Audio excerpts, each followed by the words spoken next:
Hello everyone, welcome back to another video. Today I will show you how to check Snapchat search history.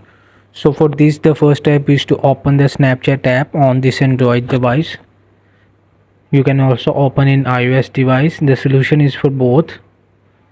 So when it's open, so what to do, you will have to move in the profile icon.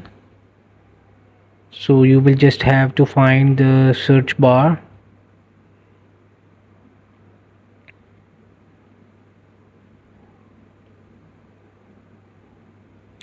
So from here in the top left you will see the search bar. So here you will just find the username of person.